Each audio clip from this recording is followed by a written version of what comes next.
La stampa, per quanto sembra un settore morto, nel senso che pensi di aver tutto online, ma in realtà la stampa sta andando avanti, han chiuso in tanti, non è necessario stampare tutto. Ci sono delle cose che che devono essere stampate. Nel mondo della creatività o del design ci si concentra spesso sulla parte di progettazione, ma spesso per rendere vivi certi progetti bisogna passare per altri processi. Da graphic designer non posso nascondere il mio interesse per uno di questi processi, la stampa.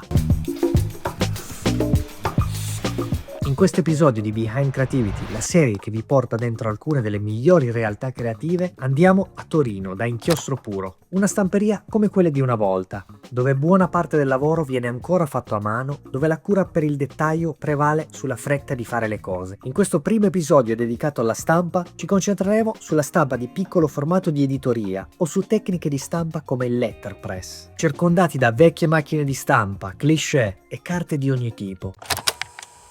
Questo è il laboratorio, è tutto organizzato seguendo un po' una sorta di filiera, quindi si parte da questa zona dove c'è più la parte di carte, quindi come vedi un grosso magazzino cartaceo, e una parte dove abbiamo i tagliacarte, dove quindi viene iniziata a sbrossare la carta per poi andare sulla stampa. Da lì poi prosegue con tutti i vari spazi, tavoli, dove lavoriamo. L'80% dei nostri lavori sono svolti manualmente. Arrivo da una tipografia dove si stampava ancora tanto in tipografico proprio. Quindi c'erano 2 persone che componevano a caratteri mobili ancora e una che stampava tutto il giorno. Mi sono innamorato di quel mondo e ho deciso di proseguire stando lì per 12 anni. Quando ho aperto è stato in realtà proprio perché ho visto che c'era un avanzamento di tecnologie, la tipografia era sparita praticamente, cioè quella stanza dove loro componevano e stampavano non c'era più, c'erano solo plotter, macchine digitali così, ma secondo me c'era ancora bisogno di creare qualcosa dove ci fosse una lavorazione più anche manuale, no? Diciamo il macchinario è sempre un ausilio, non è mai il soggetto principale dei nostri lavori. Di base si parte sempre da carte in formato 70-100, ok, almeno noi, quindi da lì poi andiamo a sgrossarle per arrivare a dei formati di stampa, perché sulle macchine noi non stampiamo in 70-100, ma abbiamo macchine dove stampiamo in formati più piccoli. Qua abbiamo fatto una piccola selezione di lavori. Questi sono un po' gli ultimi lavori svolti, ad esempio per piccole case editrici indipendenti come Witty, Books, Sell Self, o anche privati. Ad esempio questo qua, per farvi capire un po' il genere di editoria di cui ci occupiamo, questo è un leporello lungo 3,5 metri.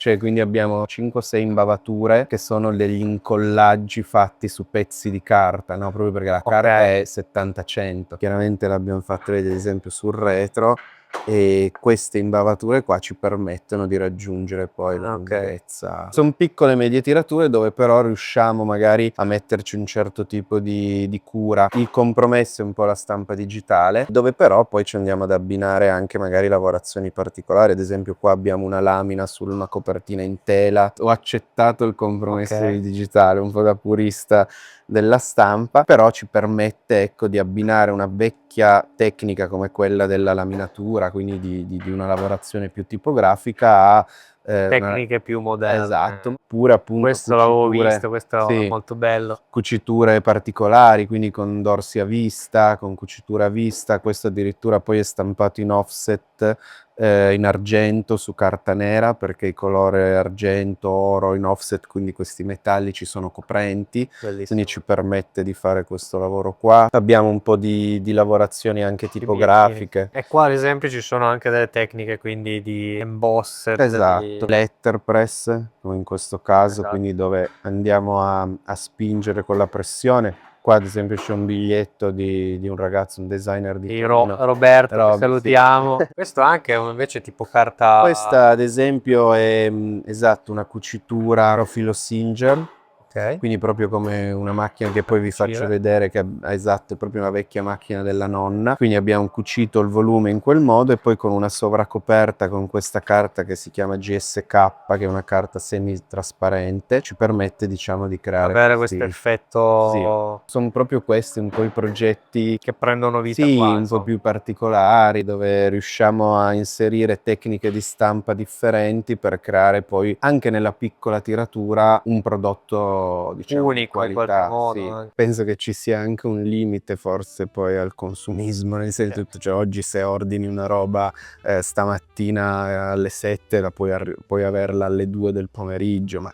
qual è il limite, no? A un certo punto finirà. Invece, secondo me, il lavoro fatto in un certo modo, curato in un certo modo, può sempre esserci. E poi, secondo me, mancava proprio. C'è anche il discorso che stai accennando tu, quindi il fatto che in realtà i tempi per una cosa di qualità spesso sono diversi da quelli a cui siamo abituati oggi. Sicuro, e quella in realtà è un po' la lotta che si fa, non dico quotidiana, ma che ogni tanto ti ritrovi a dover fare con i clienti. Siamo proprio abituati ormai ad avere tutto molto velocemente e quindi nel momento in cui magari a un cliente chiedi 5-10 giorni lavorativi sembrano tanti, però in realtà è il tempo tecnico, è molto legato proprio al fatto che facciamo buona parte del lavoro a mano. Il mondo della carta in realtà è super complesso, cioè super È vasto, super vasto. È in il primo realtà scoglio da affrontare quando si va a creare un progetto e secondo me è il primo dubbio che deve farsi venire un progettista nel momento in cui va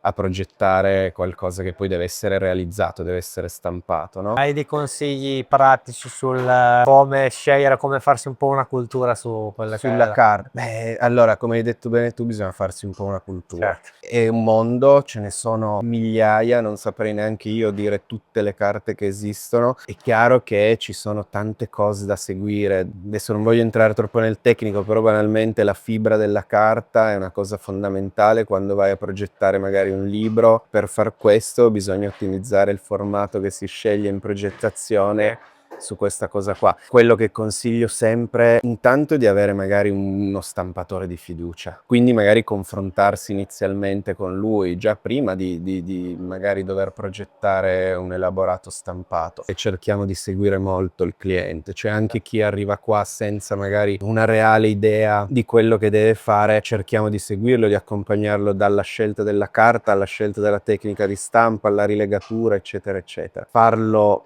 precedentemente con delle proprie conoscenze tecniche può aiutare già di base a una progettazione corretta. Capire, partire da conoscenze tecniche ti permette di progettare già con una soluzione in mano, non so come dire, no? Cioè, a me non è che basta stampare o basta realizzare il lavoro con più nobilitazione di stampa sopra, cioè secondo me ci sono delle cose che vanno centrate rispetto al progetto, ecco, che abbia tutto un senso. Vabbè, qua abbiamo un po' una parte di computer dove Ok.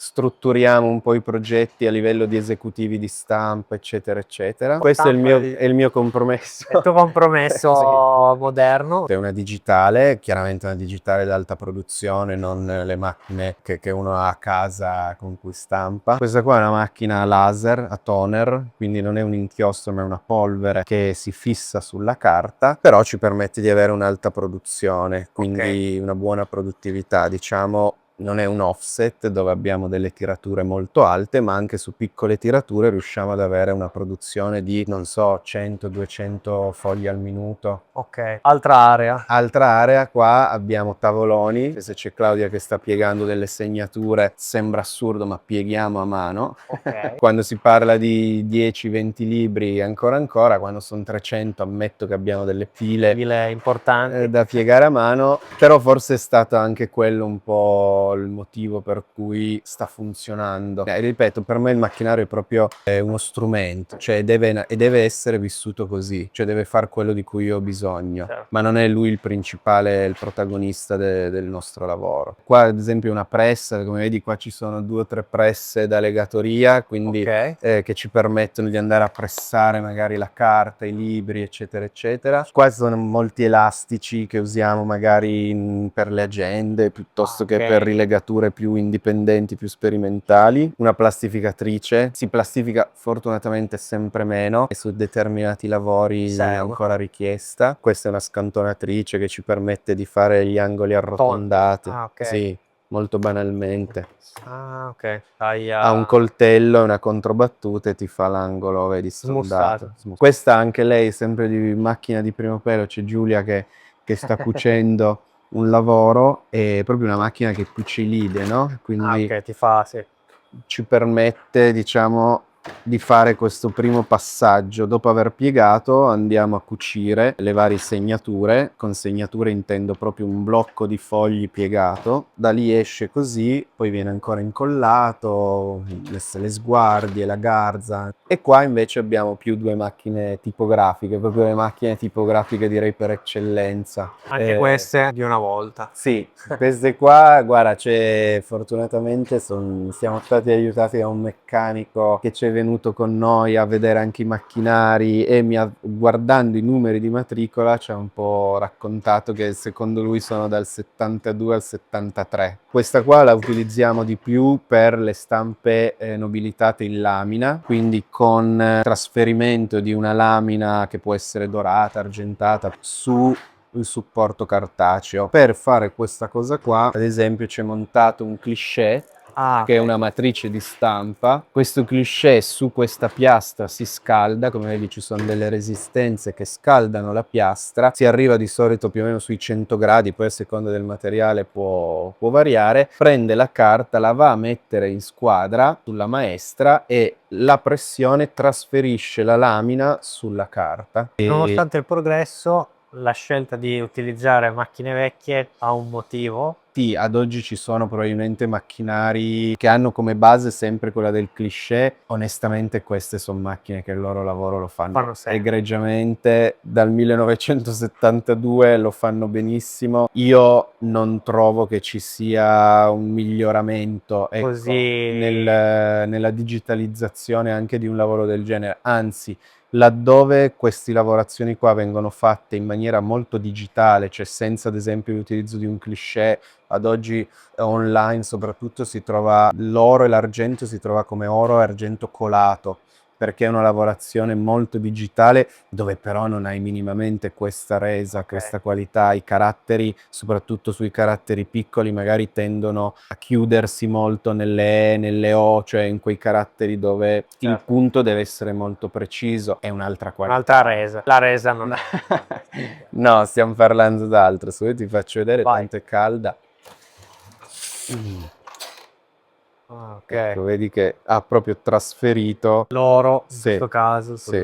E vedi, prende la carta, la va a mettere sulla maestra e poi la riposiziona da questa parte. Se vuoi la faccio un po' girare. Vedi, intanto si tira la lamina, la bobina che è montata lì. Viene tirata e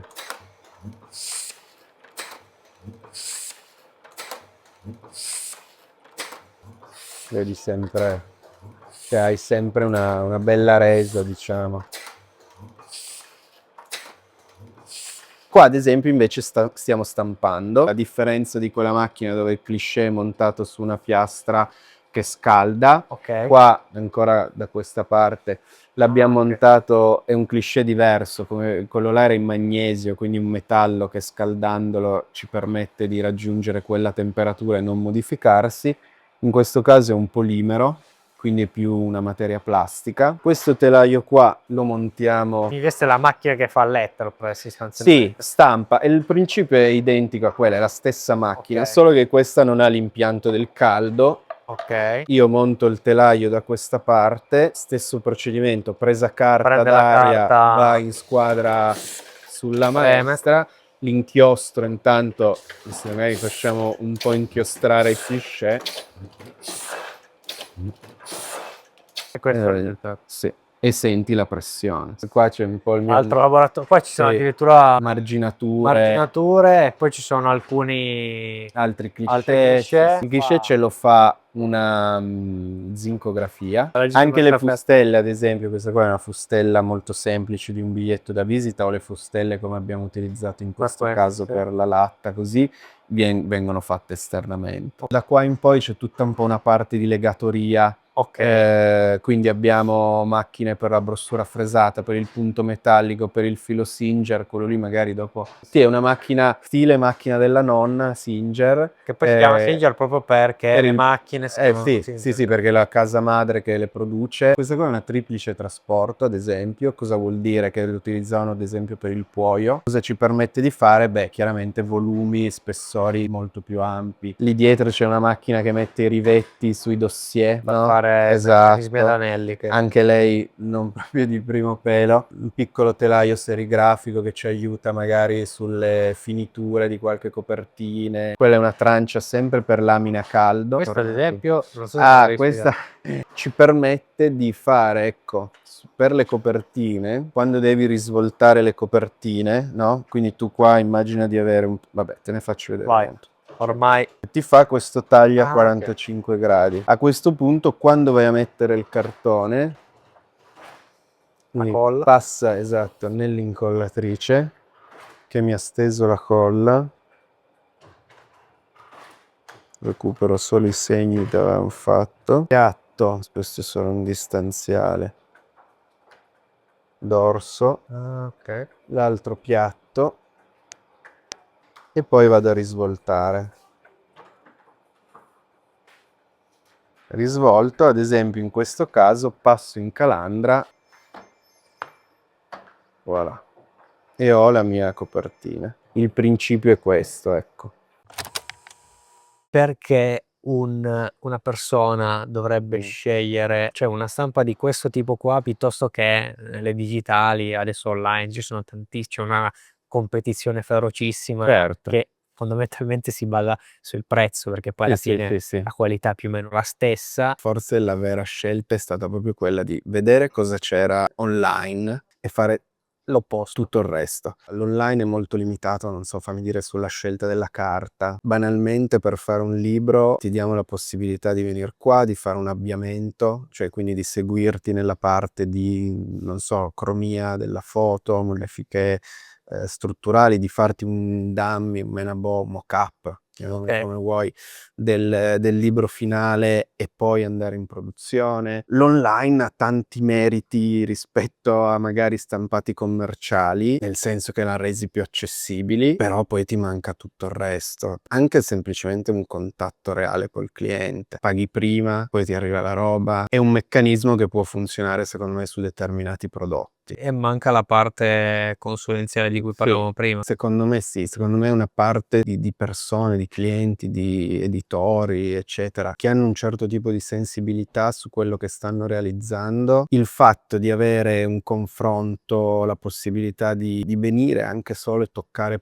con mano le cose, se abbiamo un dubbio su una rilegatura piuttosto che, non so, su una copertina, no? Ti mando la foto, vuoi venire a vederla, cioè... Sì, sì, è proprio un rapporto lavorativo diverso. Invece abbiamo fatto un accenno prima alla scelta della carta, ma c'è poi tutta una parte anche di finiture, di Certo. lavorazioni, nobilitazioni. Quanto c'è anche da parte vostra a volte la consulenza che magari vi porta a dire al cliente o al progettista si può fare una roba del genere o è meglio fare così? Da parte nostra c'è questo tipo di lavoro, magari vedendo anche solo i campioni, vedendo le cose che si possono fare, il cliente stesso magari elabora poi una soluzione. La stampa, per quanto sembra un settore morto, nel senso che ormai pensi di aver tutto online, ma in realtà la stampa sta andando avanti. Anche i miei parenti forse pensavano che stesse morendo il mondo della stampa quando volevo fare questa roba qua, però in realtà no, hanno chiuso in tante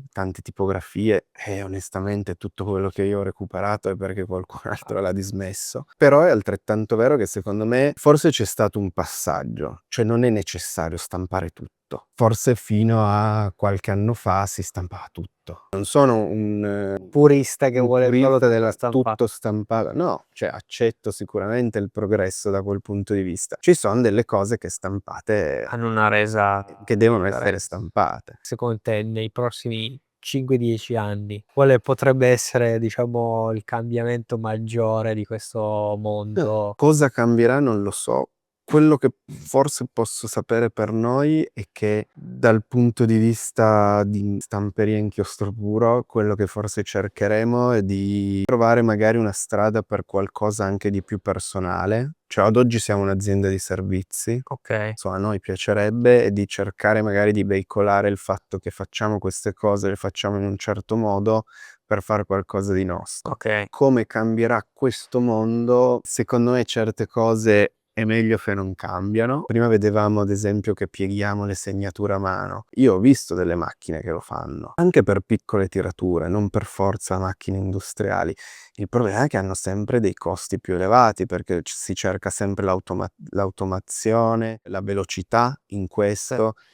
Ormai le commesse sono sempre più piccole in realtà, quindi secondo me questo lavoro forse cambierà più verso di noi ok. che verso gli altri, non so come dire. Cioè sono più gli altri che forse dovranno riniziare a fare le cose.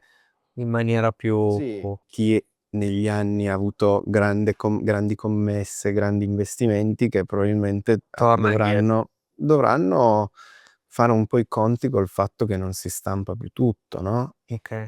E quindi più venire loro verso di noi che il contrario. Perlomeno non è un mio obiettivo quello di andare verso la grande Ok. distribuzione. Ovviamente adesso la stamperia funziona, è avviata, funziona bene. Mi raccontavi che però all'inizio era una situazione un po' diversa. Un po' diversa. Sì, intanto non eravamo qua, eravamo in un negozietto.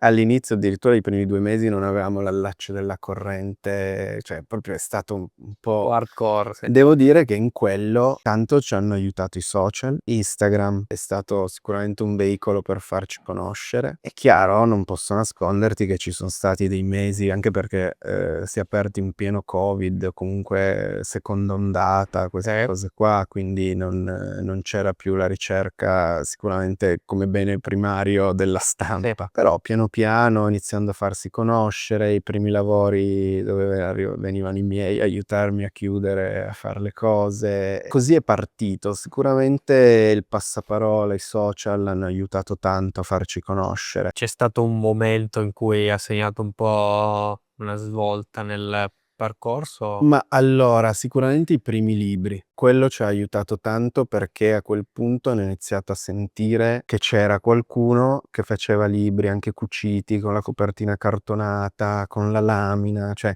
un po', no, strutturati anche per piccole tirature, erano Ok. 100 copie, o il primo, anzi forse il primo, quello lì che vi ho fatto vedere prima era 80 copie, e quello dopo 100, quindi non grandi tirature, però che siamo riusciti a curare e a presentare sui social in un certo modo, e quello crea curiosità Lavoro. e la crea, sì, passaparola, lavoro. Nella stampa, così come in tantissime altre cose, adesso va molto a cuore il tema sostenibilità. Sì. So che c'è tutto un discorso anche di carte, FSC, piuttosto che se vuoi farmi più o meno una mini panoramica di come questo tema è fondamentale anche per voi che stampate. L'obiettivo sempre principale è quello di far meno scarti possibile in ogni lavorazione. Quando io consegno 100 biglietti da visita, per farne 100 buoni ne abbiamo stampati 120, 130. È già questo, no? Quindi ridurre già solo quello scarto per noi è fondamentale. Sulle carte riciclate ogni tanto al cliente stesso bisogna un attimo spiegare magari il fatto che la carta riciclata. Allora, ci sono due tipi di esempio di riciclo. Sì. Adesso non voglio stare troppo a entrare nel tecnico, però c'è il riciclo pre-consumer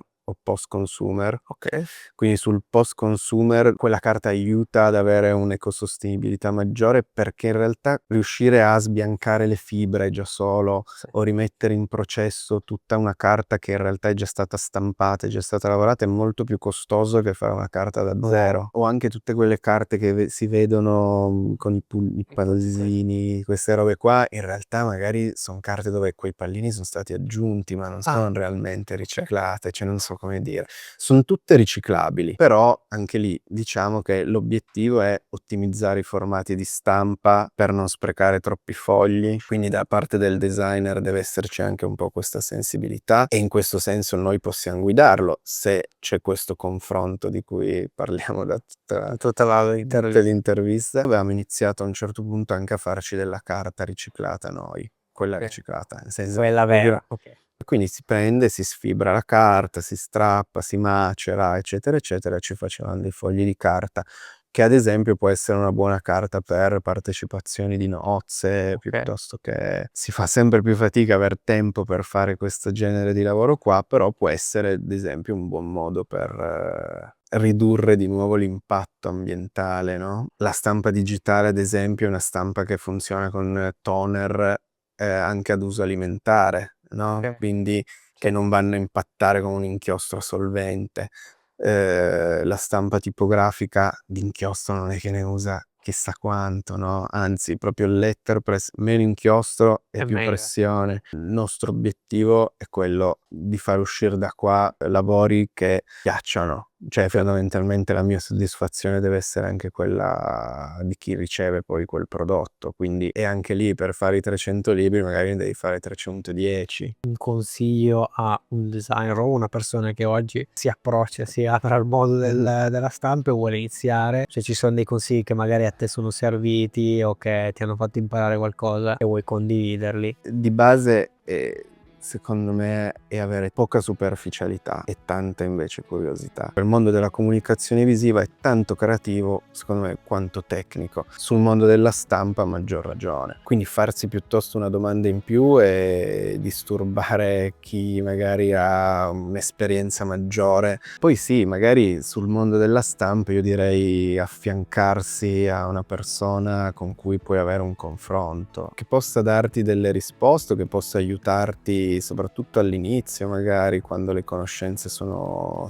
minori. Quindi non devi essere superficiale, devi cercare di essere molto curioso, di non dare per scontato queste robe. È un lavoro tecnico, non solo creativo, quindi fissarsi un po' quest'idea. Ecco, secondo me la progettazione deve essere consapevole. Se faccio uno stampato, devo essere consapevole del fatto che devo stamparlo. Certo. Quindi a un certo punto chiudo il computer e cerco di, anche solo facendomelo a casa, capire cosa sto facendo.